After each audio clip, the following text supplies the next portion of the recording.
সেই উপলক্ষেই তোমাদের এখানে এই উৎসবের আয়োজন। আপনারা খুব ভালো করে একেবারে জাঁকিয়ে স্বামীজির জন্মদিন পালন করছেন এই সীতারামপুর বিবেকানন্দ সেবা প্রতিষ্ঠান। আমি অনেকক্ষণ এসে গেছি এখানে, 11:30 থেকে অনুষ্ঠান শুরুর কথা ছিল। আমার স্বভাব মতো আমি অনুষ্ঠানের আধ ঘন্টা আগে পৌঁছাই।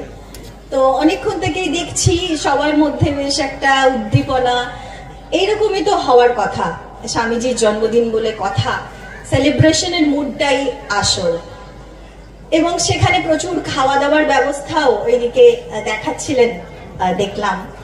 তো সকলেই গতকালও সকলে প্রসাদ পেয়েছেন, আজকেও স্বামীজির প্রসাদ সকলেই পাবেন, প্রায় 7,000 গ্রামবাসী, বিরাট সংখ্যা। এই প্রসাদ শুধু আমরা যে ওই যেটা প্লেটে করে নিয়ে খাচ্ছি বা গ্রহণ করছি সেটা কিন্তু নয়। প্রসাদ আসলে তার যে অনন্ত বাণী, অনন্ত ভাব তিনি আমাদের জন্য রেখে গেছেন, এই যে 2 দিন ব্যাপী অনুষ্ঠানে এসে উপস্থিত থেকে সেই ভাবের যদি কণামাত্র আমরা জীবনে গ্রহণ করতে পারি, সেটি তার সঠিক সঠিক প্রসাদ গ্রহণ করা হবে। এবং সেই কারণেই তাদের এত কষ্ট করে এই মর্তভূমিতে আসা আমাদের জন্যেই। স্বামীজি তিনি একজন বেদান্তবাদী সন্ন্যাসী ছিলেন, কিন্তু সন্ন্যাসী হয়েও তিনি যে কেবলমাত্র সন্ন্যাসীদের আদর্শ তা কিন্তু নয়। তার আদর্শ, তার ভাব সকলের জন্য। তাই জন্যই গানের লাইনে বলা হয় না যে মোদের বিবেকানন্দ তুমি গো বিশ্ব বিবেকানন্দ। বিশ্ব জুড়ে তিনি সকলের, তোমার আমার সকলের। যে যাকে তাকে যেভাবে চাইবে, গুরু রূপে, বড় দাদার মতো গাইড রূপে, পথপ্রদর্শক রূপে, বন্ধু রূপে, যে তোমরা তাকে যেভাবে চাইবে তিনি সেইভাবেই পাশে দাঁড়াবেন। এবং এই যে ধর্মের বিষয়, সেগুলোর যে জটিলতা ছিল সেগুলোকে তিনি যেন সরলীকৃত করতেই, যেমন ঠাকুর সরল থেকে সরলতর করেছেন, ঠিক সেই ভাবটিকেই অক্ষুণ্ণ রেখে স্বামীজি সেই সরল করে আমাদের কাছে পরিবেশন করেছেন, আমাদের বোঝার মতো করে। বললাম যে তিনি বেদান্তবাদী সন্ন্যাসী ছিলেন। এই বেদান্ত কিন্তু একান্তভাবেই ঋষিমুনিদের একেবারে বিষয় ছিল, আমাদের মতো সাধারণ মানুষের জন্য ছিল না।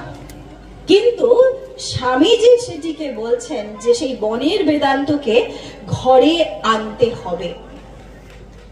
তিনি বলছেন একটা কথা, যে কেউ যদি মনে করে আমি এই জগৎ সংসার সমস্তটুকু ত্যাগ করে সবকিছু ছেড়ে হয়তো কোনো একটা গুহা কন্দরে চলে যাব এবং সেখানেই তপস্যা করে জীবন পাত করব, এইভাবে ঈশ্বর লাভ হবে, স্বামীজি বলছেন he has missed the track.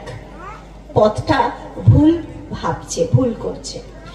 আবার কেউ যদি ভাবেন এই সংসারের মধ্যেই থেকে একেবারে যত রকম আয়েশ আরামের মধ্যে, ভোগ বিলাসের মধ্যে থাকা যায় থেকে তারপর ঈশ্বর লাভের ব্যাপারে ভাববো কি ভাববো না সেটা পরের কথা, মৃত্যুর পর যা হওয়ার হবে, he too has missed the track. সেও ভুল ভাবছে।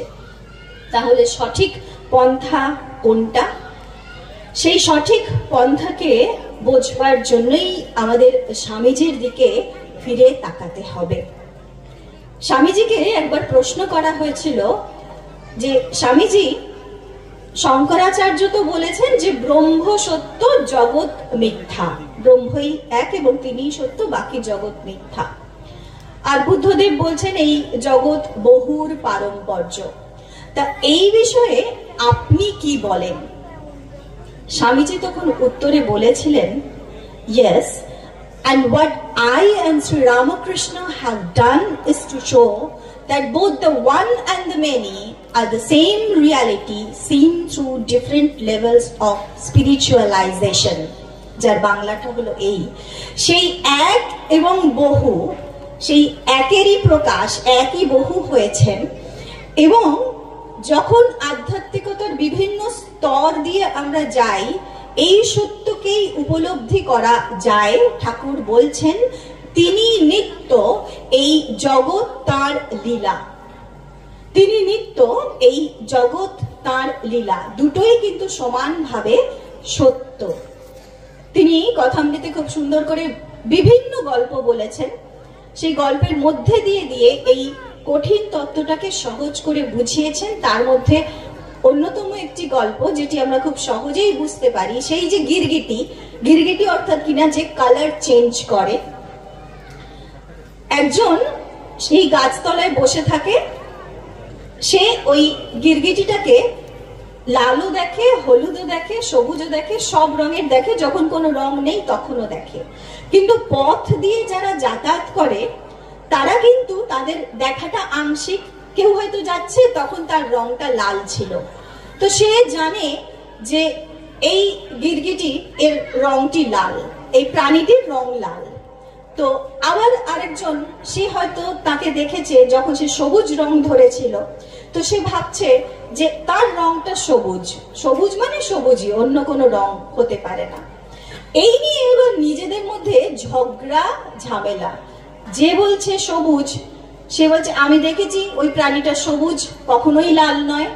যে লাল দেখেছে সে বলছে হ্যাঁ আমি দেখেছি ওর রং লাল, ও কখনোই সবুজ নয়। যে হলুদ দেখেছে সে হলুদ। এইরকম নিজেদের মধ্যে তর্কাতর্কি হচ্ছে। তখন তারা দূরেই, একটু দূরেই সেই যিনি বসেছিলেন সাধু, তিনি সর্ব সময়ে যে গিরগিটিকে দেখেন, তার রঙের পরিবর্তন দেখেন, তিনি তখন বলছেন যে হ্যাঁ তোমরা যা যা দেখেছো সবটাই ঠিক, ও লাল, ও সবুজ, ও হলুদ, কখনো আবার কোনো রঙই নেই, কারণ ওই প্রাণীটা হচ্ছে গিরগিটি যে কিনা কালার চেঞ্জ করে। এই গল্পটি বলে ঠাকুর বলছেন যে ঈশ্বরও, তিনিও সাকার নিরাকার, আবার কত কি। আমরা আমাদের ক্ষুদ্র বুদ্ধি দিয়ে যখন তাকে ধরতে যাই, বুঝতে যাই, তখনই কিন্তু নিজেদের মধ্যে অকারণে এই লড়াইটা হয়। আসলে তিনি সবই। ঠাকুর বলছেন আমার ঘড়ি ঠিক চলছে আর বাদবাকি সবার ভুল, এটা তো হতে পারে না। ভিন্ন ভিন্ন দেশের হলে ঘড়ি ভিন্ন ভিন্ন রকম দেখাবে, যারটা তার মতো করে ঠিক। স্বামীজি এই সত্যটাকেই সহজ করে বোঝাচ্ছেন। ঠাকুর বলছেন যে চোখ বন্ধ করলে তিনি আছেন, অর্থাৎ ধ্যানে যেন তাকে দেখছি, আর চোখ খুললে তিনি নেই। চোখ খুললে আমরা আমাদের সামনে দেখতে পাচ্ছি যে সমস্ত মানুষ, সেই প্রত্যেকের মানুষের মধ্যেই তিনি আছেন।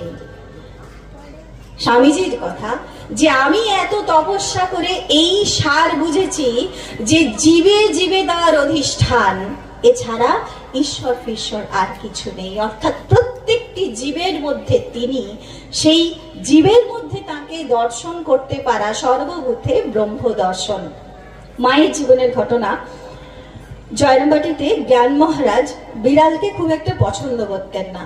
তো একদিন একটা বিড়ালকে জোরেই আঘাত করেছেন। তখন মা বলছেন দেখো জ্ঞান, ওকে মেরো না বাবা, ওর মধ্যেও তো আমি, অর্থাৎ ওই বিড়ালটার মধ্যেও আমি। মা বলছেন এই ঘটনাটি যখনই পড়ি আমার মনে পড়ে যায় ছোট্টবেলা একটা গল্প শুনেছিলাম মায়ের কাছে। ছোটরা আছে, গল্পটা শুনতে ভালো লাগবে ওদের। মা দুর্গা, তিনি তার ছেলে তো কার্তিক গণেশ সবাইকে নিয়ে থাকেন। তো গণেশ মাকে খুব ভালোবাসেন, এমনিতে ভীষণ মাতৃভক্ত। খেলতে গেছেন, খেলতে গিয়ে একদিন খেলার ছলেই একটা বিড়ালকে ধরে খুব মারধর করে এসছে। তো বাড়িতে যখন ফিরেছে, ফিরে দেখছে মা কোথায়, মাকে দেখতে পাচ্ছে না। মা বিছানায় একেবারে শয্যাশায়ী, গায়ে কালশিটে দাগ। তখন বলছে যে এর কি হলো, মায়ের এরকম কষ্ট পাচ্ছে কেন, কি হয়েছে? তখন মা তাকে বলছেন যে বাবা তুমি যে খেলতে গেলে, তুমি কি কি করেছো বলো তো খেলাতে? তখন সে বলছে যে এই খেলেছি ওই খেলেছি। তারপরে কথার সূত্রে সে কিন্তু ওই বিড়ালটিকে মারার ঘটনাটাও মায়ের সঙ্গে শেয়ার করেছে। মা তখন বলছেন ওই যে তুমি ওই বিড়ালটাকে মারলে না, ওই বিড়ালিনীটাকে, ওই আঘাতটাই আমার উপর এসে লেগেছে। এই জগতের প্রত্যেকের মধ্যেই আমি রয়েছি। শ্রী শ্রী চণ্ডীতে বলা হচ্ছে একই ওয়াহ জগৎ অত্র দ্বিতীয়া কামমাপরা। এই জগতে আমি ছাড়া দ্বিতীয় আর কেউ নেই। তাই প্রত্যেকের মধ্যে সেই তিনি, এই সত্যটাকে বারবার স্বামীজি আমাদের শেখাতে চাইছেন, বোঝাতে চাইছেন। এবং তিনি বলছেন আমরা তার আদর্শ ধরেই তো চলতে চাই। স্বামীজি বলছেন আমার আদর্শকে বস্তুত অতি সংক্ষেপে প্রকাশ করা চলে। মানুষের নিকট তার অন্তর্নিহিত দেবত্বের প্রচার এবং প্রতিটি কার্যে সেই দেবত্ব বিকাশের পন্থা নির্ধারণ। অর্থাৎ প্রত্যেক মানুষের মধ্যে যে দেবত্ব রয়েছে, সে মানুষ নয় দেবতা, এই বার্তাটুকু প্রত্যেকের কাছে পৌঁছে দেওয়াই তার আদর্শ। এবং মানুষ যেন তার নিজের স্বীয় ক্ষমতাকে জাগ্রত করে তার প্রত্যেকটা কাজের মধ্যে জীবনে সেই দেবত্বকে প্রকাশ করতে পারে, বিকাশ করতে পারে, এটি তার আদর্শ। তিনি বলছেন each soul is potentially divine. প্রত্যেকেই আমরা স্বরূপত ব্রহ্ম।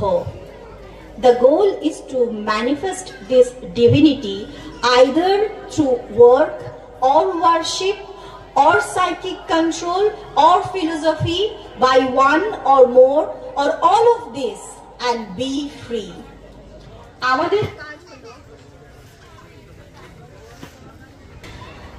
আমাদের কাজ হচ্ছে সেই দেবত্বকে আমাদের কাজের মধ্যে দিয়ে হোক। চারটি যোগের কথা আসলে স্বামীজি বলতে চাইছেন, কর্মযোগ, জ্ঞানযোগ, ভক্তিযোগ, রাজযোগ।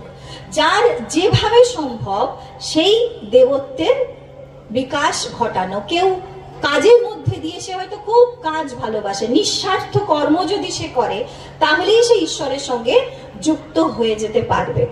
কেউ যদি ভক্তির পথ পছন্দ, এবং ঠাকুর বলছেন যে এই কলিযুগের জন্য নারদীয় ভক্তি এটাই ঠিক পথ। কারণ এখন তো অন্নগত প্রাণ, অন্যের চিন্তার জন্য মানুষ সারাক্ষণ তার মাথায় টেনশন। তাহলে সে কঠিন কঠিন সাধন করবে কি করে? তাহলে সহজ পথ কি? নাম সাধন। ঈশ্বরের নাম নিতে থাকো, প্রতিনিয়ত তার নাম নিতে নিতে সেই শুদ্ধ চৈতন্য জাগ্রত হবে। এবং মা বলছেন জপাত সিদ্ধি। জপ করতে করতেও হয়তো আমরা সাধারণ মানুষ, আমাদের সেইভাবে ধ্যান হয় না, সেইভাবে ধারণা হয় না, কোনো কঠিন সাধনাও জানা নেই। মা বলছেন কোনো চিন্তা নেই, শুধু যদি জপটুকু ঠিক মতো করতে পারা যায়, জপাত সিদ্ধি, জপাত সিদ্ধি। এবং সেই কারণেই সকাল বিকাল জপের একটা নির্দিষ্ট সময়ে রাখা দরকার। এটাও মা বারবার বলছেন যে সব কাজের মধ্যে থাকবে, কাজকর্ম তো করবেই। 24 ঘন্টা কি কেউ জপ ধ্যান করতে পারে? কিন্তু তারও মধ্যে নির্দিষ্ট সময় করে ওই স্মরণ মননটুকু রাখতে হবে। অর্থাৎ তাকে ভালোবাসা। ভক্তিযোগ হচ্ছে তাকে ভালোবাসা। ভালোবাসার সব থেকে যেটা পিওরেস্ট ফর্ম, ওটাকেই ভক্তি বলা হচ্ছে। তারপর রাজযোগ, নানা রকম প্রাণায়াম, নানা রকম সংযম ইত্যাদি অভ্যাসের মধ্যে দিয়ে। এবং জ্ঞানযোগ, জ্ঞানযোগকে নানা প্রকার শাস্ত্র অধ্যয়ন এবং বিচার। তিনি এই নন, তিনি সেই নন, এইভাবে নেতি নেতি করে এটা নয় এটা নয় করে করে ঠাকুর খুব সুন্দর উদাহরণ দিয়েছেন একটা, যে জমিদার একটা ঘরের মধ্যে, অন্ধকার ঘরের মধ্যে বসে রয়েছেন। তো তাকে খোঁজ করতে গেছেন, হাতড়ে হাতড়ে খুঁজছেন। তো চেয়ারে হাত পড়েছে, না এটা তিনি নন। টেবিলে হাত পড়েছে, এটা তিনি নন। এইভাবে হাতড়াতে এক সময় তার গায়ে হাত পড়েছে। তখন যার হাত পড়েছে সে চুপ করে গেছে, বুঝে গেছে যে বাবুকে সে টাচ করে ফেলেছে। এই হচ্ছে ব্যাপার। তিনি এটা নন ওটা নন এই করে করে জ্ঞান বিচারের মধ্যে দিয়ে দিয়ে তাকে পাওয়া, এটাও একটা পথ। তো যার যেটা পছন্দ, স্বামীজি বলছেন যার পূজা পছন্দ পূজা করো, যার কাজ পছন্দ কাজ করো, যার সেই আত্মসংযম, কঠোরতা করবার ইচ্ছা কঠিন সাধনের, সে তাই করো। কেউ জ্ঞান চর্চা করবে, তাই করো, অথবা সবগুলোই করো, অথবা যে কোনো একটা। কিন্তু উদ্দেশ্যটা হচ্ছে আমাদেরকে মুক্ত হতে হবে, বি ফ্রি। লন্ডনে প্রদত্ত একটা বক্তৃতায় স্বামীজি বলছেন, you are not to become pure, you are pure already. তোমাকে পবিত্র হইতে হইবে না, তুমি পবিত্র স্বরূপই আছো। এবার আমরা যে এই পবিত্র স্বরূপ আছি, আমরাই যে সেই শুদ্ধ চৈতন্য, আমাদের মধ্যেই তিনি, আমরা কেন বুঝতে পারছি না? স্বামীজি খুব সুন্দর করে উত্তর দিচ্ছেন, for nature is hiding the reality, nature is like that screen hiding the reality beyond, and যার ফলে ধরুন ওই দিকে আপনারা বসে আছেন, আমরা এই দিকে, এখানে যদি পর্দাটা টাঙানো থাকতো, আমরা মুখোমুখি বসে থাকলেও একে অপরকে দেখতে পেতাম না। ঠাকুর এটা বোঝানোর জন্য একটা গামছা নিয়ে নিজের মুখের সামনে ধরছেন, ধরে বলছেন দেখো এই আমি এত কাছে আছি কিন্তু দেখতে পাচ্ছ না, কেন? ওই গামছাটা আড়াল হচ্ছে বলে। ঠিক সেরকম নেচার, স্বামীজি বলছেন প্রকৃতি, মায়া, সেই মায়ার আবরণ আমাদের এই জ্ঞানকে ঢেকে রেখেছে, যার ফলে আমরা সেটাকে অনুভব করতে পারছি না যে আমরাই সেই শুদ্ধ চৈতন্য। তাহলে উপায় কি? স্বামীজি বলছেন, every good thought that you think or act upon is actually tearing the veil. প্রত্যেকটা শুভ চিন্তা, প্রত্যেকটা শুভ কাজ, যখনই আমি একটা ভালো চিন্তা করছি, একটা ভালো কাজ করছি, সেই যে মায়ার আবরণটা একটু একটু করে ছিঁড়ে যাচ্ছে। And the infinity, the purity manifests itself more and more.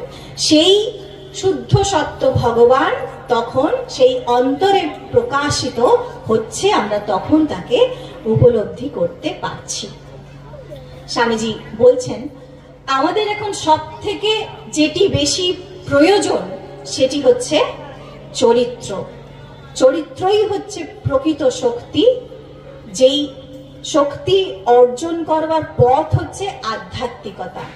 একজন মানুষ সে যদি ঠিক ঠিক অর্থে চরিত্রবান না হয়, সে কিন্তু কোনো কিছুতেই সমাজের উপকারে আসতে পারে না। স্বামীজি বলছেন, আগে মনে করা হতো যে একটা দেশের মূল সম্পদ হয়তো প্রাকৃতিক সম্পদ কিংবা তার অন্যান্য সম্পদ, কিন্তু প্রকৃতপক্ষে একটা দেশের সম্পদ হচ্ছে তার মানব সম্পদ।